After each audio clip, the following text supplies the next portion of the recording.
Well, thank you, David. It's really great to join South by Southwest on the topic of dual use technologies.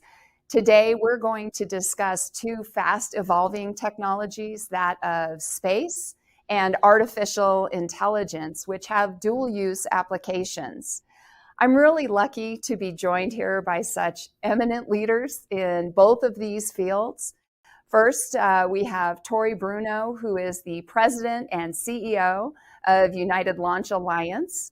We also have Kim Crider, who is the founding partner of Elara Nova, but she was also the first chief data officer for the United States Air Force.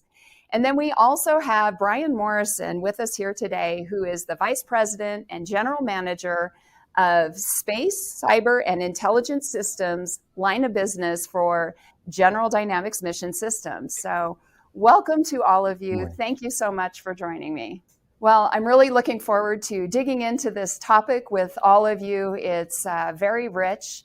And Tory, I'm going to start with you, maybe a stage setter for how artificial intelligence or machine learning, they've really taken over the popular press, but how have you seen it being applied to space, the space ecosystem? Is it a national security or maybe system design? Where have you seen it being applied? Well, Heather, it's all of the above. AI is going to be the industrial revolution of the information age. It is going to is doing for my knowledge workers what automation did for workers in the factory. It's unchaining them from all of the drudgery and the tedium that a knowledge worker has and letting them focus on the most exciting and interesting and innovative parts of their job. So we're pretty excited about it here. Well, that's really great. Brian, where have you seen it being applied in your background? You have a really rich background, and where do you see it going in the future? Heather, when I think about sort of where we are in history, I think of us as about 20 years into the era of big data, right? And in the last 20 years, our data flows have grown and grown and grown. But I think we are not realizing, I don't think we're close to scratching the surface of the promise of big data because we're swamped by that data. And that's where I think AI can really rescue us from our difficulty in separating the signal from the noise. Data at exascale is meaningless until you start to really discriminate between signal and noise. And to me, that's the real promise of AI. Well, I couldn't agree with you more. And how about we dig into the data just a little bit more with former Chief Data Officer for the United States Air Force, Kim Crider. How can AI help us in the space industry to get a better hold of it, or to, as Tory said, help revolutionize the knowledge worker? Yeah, thank you so much for having me today, Heather, to be part of this panel. I would 100% agree with both Tory and Brian on the importance of AI and the impact that it is having already, and it will continue to have on the space industry, on space capabilities, space missions across military and civil and commercial activities. But as Brian points out, it really does come down to the data. I mean, everything that we know about space, everything that we understand about space, everything that we do in space really depends on data and our ability to get data effectively processed either on orbit or back down on the ground. We really have to spend a lot of time thinking about the data. Now, Brian's right. I mean, we've been after this big data challenge for a long time. I think that it's a challenge that we're still getting after. As Brian points out, we still find ourselves overwhelmed in the swamps of data. We need to continue to focus on how to best curate that data, how to best, well, first of all, identify what data is most important to the specific mission, the specific need that we're trying to address. and then how we're going to make that data accessible. And we talked about it when I was the chief data officer at the Air Force level. Eileen Vadrine, who's the current CDO, picked up on this same concept, and it's been used at the OSD DoD level as well. Vault, making the data visible, accessible, usable, linked, trusted. And then, of course, they added integrated and secure, which are all key components of how you best govern and manage your data. So what data do you need to find? How do you make that data visible? How do you make that data accessible by the machines or the people that need to use it? How do you make the data usable? And this is really where we get into when we're starting to realize how we need to cleanse the data. Does that data have anomalies? Does that data have errors? We need to understand that. AI can help us do that. Actually, you can use AI to better help you curate your data and make it more usable. And then you've got to be able to figure out, as you're thinking about how you're going to use that data, what data sets do you want to link together to start to derive some insights and some understandings. And then you can begin to apply some analytics to and some more advanced AI technologies to. Of course, you want your data to be trusted. We can talk about this more as we go, but there are anomalies in data. Some of those anomalies are just, again, poor, sloppy, dirty data.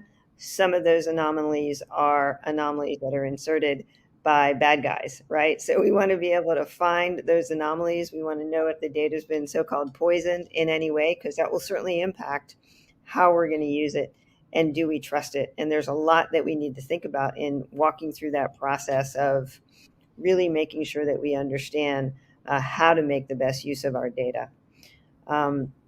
We've been doing this for some time in the Air Force and then in the Space Force as the Space Force stood up. You know, when I became the Chief Technology Innovation Officer for the Space Force, I certainly took that same focus and passion for how we're going to best manage and leverage data across all mission areas of the Department of the Air Force, now very much focused on space, and very much first and foremost focused on getting our arms around effective, comprehensive space domain awareness, which has been a very important part of the data activities within the Space Force.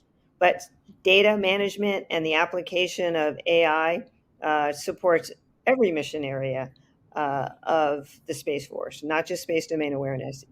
We can argue that, you know, again, because we rely on data in everything we do, data and the ability to effectively leverage it to derive insights and wisdom with AI, and to be able to perform more effectively on that data with AI, human machine team with that information and AI is in every single mission area of the Space Force.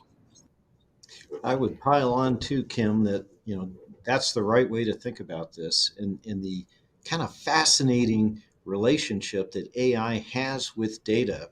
We think about that application in terms of of discriminatory or analytical AI to mine our data, but at the same time, AI has a voracious appetite for data. There's no free lunch with AI. You have to make a major human investment in feeding it data that we pre-classify and we analyze with people in order for it to be trained on, especially the deep neural nets. And then generative AI relies on massive databases to do its function.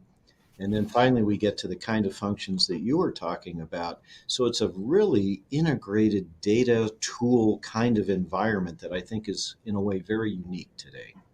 Absolutely, Tory. 100% agree with you, which again reinforces how precious that data really is. We've got to be able to get it right. If that data is poorly managed, if there are significant problems, if we're using the wrong data set, wow, look what could happen to the AI algorithms that we're trying to train, that we're ultimately going to rely upon in being able to support some of the work that needs to be done. Well, and Brian, I think you've had a few good examples of how you've been doing that in your background, and there's really a lot to unpack there, whether it's using data as the authoritative source of truth and how you get the right sets, or how have you seen data curation occur in the space ecosystem or in space applications? Have you seen any special use cases there that you'd like to talk about? I think the most obvious and I think understandable use cases to the layman are, you imagine our imagery satellites collecting thousands and thousands of high resolution photos in very short time spans and doing it over and over again, every pass, right? And it's just generating more data than anyone could interpret, triage, handle, and in some cases even transmit back to Earth. So AI is really, in many ways, the most promising solution I can imagine for dealing with that problem. Now, in that context, the provenance of our data is relatively secure, right? An image is an image. Now, there's plenty of ways to do sort of denial and deception and to spoof images, but there we can, I think, in large part, trust our data. So now we have a processing problem. Again, separating signal from the noise. When can we use an AI tool to tell us, look, a human needs to look at this image very, very soon. This image can be triaged to much later in the analytical process, or processing at the edge, right? So Kim talked a little bit about the notion of what we do on orbit and what we do on the ground, right? Space, it turns out, is pretty far away. So we've always got to worry about compute at the edge and bandwidth back to the Earth. And AI can really help us to sort of triage those things, to do some edge computing to allow us to conserve bandwidth back down to the Earth. Now, the other challenge, of course, Kim talked, I thought, quite eloquently about the threats of data integrity. So look, I'm a cyber operator at heart. So whenever I think about use of AI, I think of it in two ways, both offensive and defensive, right? And our peer adversaries are doing the same thing. So we've got to be clear-eyed all the time about the threats to our data. Is someone inserting either into the underlying data on which an AI is training an error or a bias, or is someone affecting the model itself, the training model itself? And I don't think any of us have clear answers to that, except to say that it is both an opportunity and a risk at the same time. I was just going to say, the photo analyst is such a great example, Brian, because that's what we were talking about, that symbiosis between the expert and the tool. In the past, we had armies of experts studying these images, and they also had to be specialized in the kind of thing they would look for in the image so that they could recognize it. In 90% of the images they looked at, boring as hell. And only the last 5 or 10% had any value. And now we're in a position where we can use AI to take that burden off of them and let that highly trained, extremely valuable and rare expert really apply that knowledge where it counts the most. I really want to pull on the thread of how we're leveraging the data and the potential that if the data were corrupted or poisoned, as you've been saying, there's a unique part about artificial intelligence, that is the algorithms, that once it has learned on a data set and it's created the algorithm for where it's going, it can't unlearn the data without going all the way back to the beginning and recomputing all those GPU hours and days and weeks, if you were. So what are your thoughts for anyone on data unlearning as a part of artificial intelligence? How are we going to get around that challenge in this technology? Well, your first strategy is to understand this is a supply chain, just like our physical supply chain, and it has to be secure.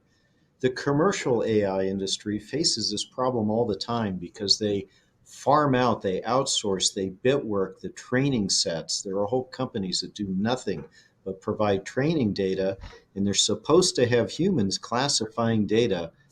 And because it's sourced anywhere in the world, they often have other AI algorithms doing their work for them so they can make more money. We can't have that in this industry.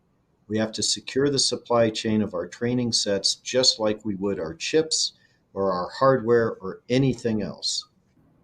Yeah, That's an I've excellent not point. heard that phrase, Tory, but it's a perfect analogy, and it's an actual fact that data is the supply source for effective AI, and we have to understand that supply chain. We have to manage that supply chain very effectively. We have to secure that supply chain. So the use of the term supply chain, I think, is very relevant here. I would also add to that it's very important that we understand how our AI works, how our models are intended to work. There's this whole focus on being able to ensure that your AI, your algorithms are explainable. How are they intended to derive a result? Now, it gets very complex when you're talking about large language models and deep neural networks. But even still, you have to have some sense of how does this model work? How is this model learning from the data that it's being fed? And if there are, some errors in the data, if there's malicious, compromised data in the system, if we have a better understanding of how that AI is constructed and how that AI acts on the data, we may be able to isolate some of that problem. But it certainly is a challenge. And again, to Tori's point, we have to take this supply chain issue very seriously. I read a fact that is quite interesting and I think illuminating of how significant this problem is, that it costs about $4 million today to train a large language model. That's kind of a broad estimate. Within the next 5 years, based on the amount of data that these large language models are going to be using, it's going to estimate to cost over 500 million to train that large language model. So you go from 4 million today to 500 million. You have a much larger cost challenge if you have to go back in and retrain your data and you haven't designed your AI very effectively to understand how am I going to deal with some potential anomaly, perturbation, problem in my data. I certainly agree with everything the two of you have said, and the only thing I would add is that I think there's an opportunity for us to engineer our algorithms and our agents going forward to kind of be regenerative, right? We can build them for retraining and relearning. I know it's easy for me to say and hard for the engineers to do, but in the same way that we design for supply chain, I think we can move towards a model where we are designing for retraining. So, to what degree do you think companies or industry, particularly in the space business, will do this on their own? Or do you think that the government has a role in ensuring the AI is transparent? We do understand what the boundaries are. What do you think the relationship should be between industry, which is just moving at the speed of light with artificial intelligence, and Kim, your point about the growth in this, they're not going to want to go back and start back over retraining an algorithm. But what do you think the role of government should be? Well, there's an argument to be made about how much government should be involved, right? Brian makes a great point. There's definitely, from a technology standpoint, there are rapid advances in, what's referred to as generative adversarial AI, which you actually learn how to, sort of play your AI model off of, a potential adversarial attack, and you can learn better. Your AI model can learn better in that manner. So technology can definitely advance to help address some of these challenges. With respect to government in particular, we've seen the pendulum kind of swinging here with regards to some folks arguing for really tight restrictions, regulations on how AI is developed, on the use of AI. The first legislation that we've seen so far is actually the European Union last year released what they call the AI Act. It is the first legislative act, that tries to restrict and ban certain uses of AI. And of course, we've seen in our own country, very prominent leaders in the software and AI technology field come out and say, we really should have a pause and take a moratorium on AI. Others would argue that's a really bad thing to do. I happen to agree with that, position of we don't want to take a pause. Our adversaries are not taking a pause. What we need to do is get smarter about how we're going to get out and stay out in front of, adversarial activity. But what do we do? Government, U.S. government, and we've seen a little bit from the U.K. as well, have come out with some guidelines, some principles, some important ways in which we really should be very thoughtful about how we develop AI, ensuring that the AI is verifiable, is explainable. As I mentioned before, all these aspects of trustworthy AI, certainly raising the consciousness and awareness of the general public, of the users, of the developers of AI, what some of these challenges are and what you should be asking about when you're going to look to integrate AI into your capabilities, and how you're going to assess the viability of your models or the way in which those models have been developed, have been verified, have been tested out.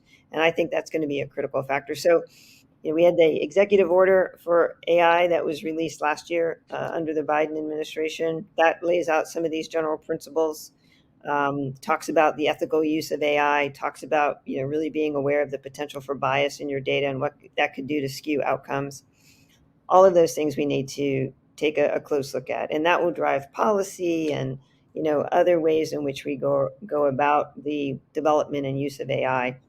And I think that is a good role for government to play, is in awareness, is in guidance, and is in policy on how we're going to manage our effective integration of AI. But we've got to take advantage of it.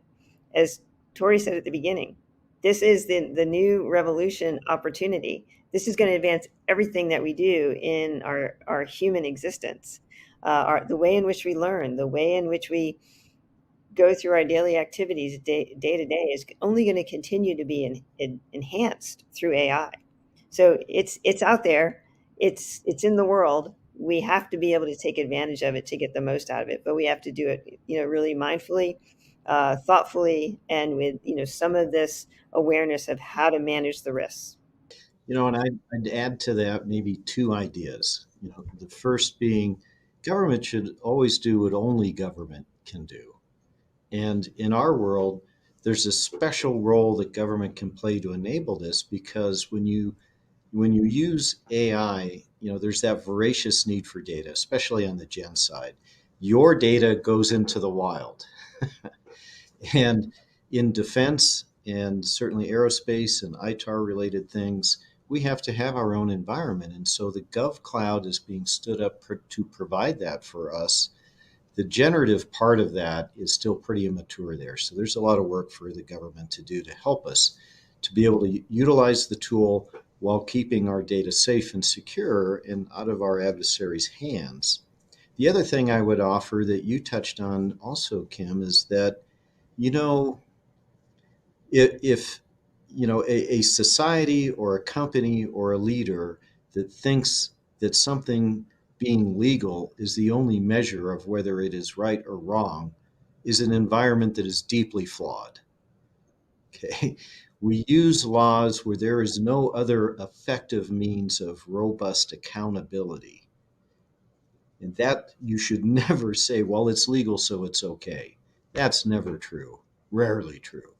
And so we really need those guidelines. You talked about policy and ethical guidelines and frameworks that are not necessarily criminal laws or even civil laws, but they're guidance. And we're going to need people to adhere to those and to do the right thing, because a legal framework cannot solve all of society's problems. Brian, any thoughts or want to jump in? I agree with what both of you have said. I guess I would add that I don't think we need great incentives from the government to invest. Here in industry, we are presuming that AI should be part of the solution to every customer problem we're called on to solve, right? That's the baseline presumption. And Secretary of the Air Force Frank Kendall has said that we should be doing exactly that. And I think many of us are. What I think we need help with is, of course, law and policy, as you suggested. I think it would be helpful for the government to help us hold the line on assuring data integrity into the models. As Kim suggested, I think it's helpful to have the government really hold the line on what I would call the explicability of our models, right? It's not enough in the high consequence, high rel environments in which the four of us operate to say, this is what comes out of the model. It looks good, but we don't really understand how it arrived there. We don't, many commercial industries have that luxury. The four of us don't, right? Lives are at stake and international security is at stake. So we need to be held to account for the explicability of our models and the integrity of our models. And also, frankly, as you suggested, the law and policy. As we proceed further and further down our journey with AI, I worry that some of our law and policy structures, which are wholly the province of the government, I worry that we're already a little bit behind, right? What does it mean to be discriminating and proportionate from the perspective of the law of armed conflict when an AI is in the loop for decision whether to deploy a weapon system, right? And I don't think we know that yet. Does training data collected inside the U.S. constitute collection on U.S. persons for purposes of our surveillance laws? And I think we're still struggling with some of these legal and policy questions that I think it's got to be a sort of national conversation with policymakers in every branch, and industry and academia and thought leaders, throughout the country. So with this difficult landscape, what advice would you give to a company wanting to get into this area to take advantage or take an AI technology, apply it to the space domain, or take a space technology and add AI to it? Do you have some thoughts or advice that any of you would share? Well, I would say, like any other new endeavor, you start where there's low-hanging fruit and it will make a big difference and move that needle. You should also have a strategy around